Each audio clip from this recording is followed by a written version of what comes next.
In this segment of this video, we will explore detailed page of flow. So let me share my screen and you will click on my flows, and there you can see the flow. Whatever flows you created will be listed here. So I created this flow. Let me select, and now you can see this is the detail page. So you can edit this flow. You can also share this flow with someone, and you can see like you can type the email address and you can save with that person.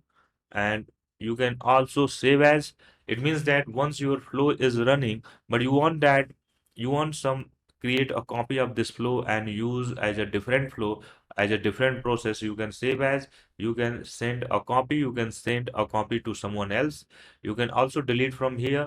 You can export this flow, check that whatever like analytics you have. You can also turn off and repair tip off.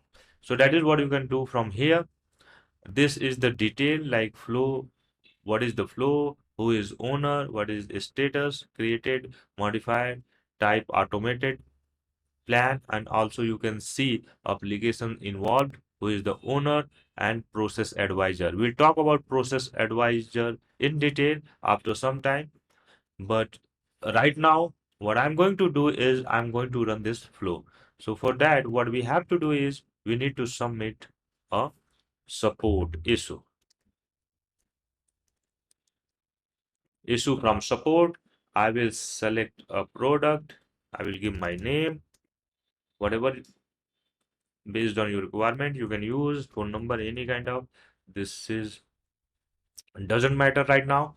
Also email Sandeep @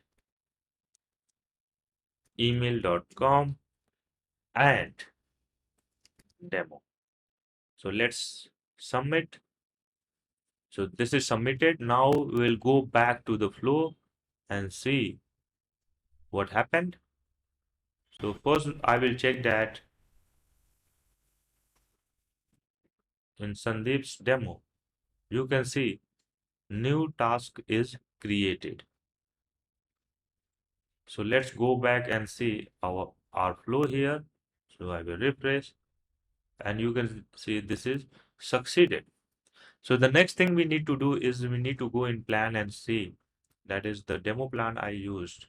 So I will go here, demo. So you can see support task is created, demo task. So new task for support issue. This is what we created just now, and that is what you can see. So one task is added in planner, and also we got message in Microsoft Teams. So this is how you can automate your support issue. If support is submitted by someone using a form, you can create a task using that issue, and also you can post message in Microsoft Teams. And this is the best example to manage your automated task. You don't have to worry about that support ticket is created, who is going to work on that. You will post in the meeting as well as you will create a task.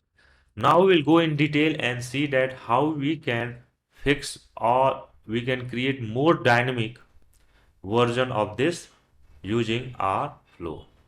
So about we'll talk about it like how you can create more dynamic, how you can create dynamic titles and everything in next video.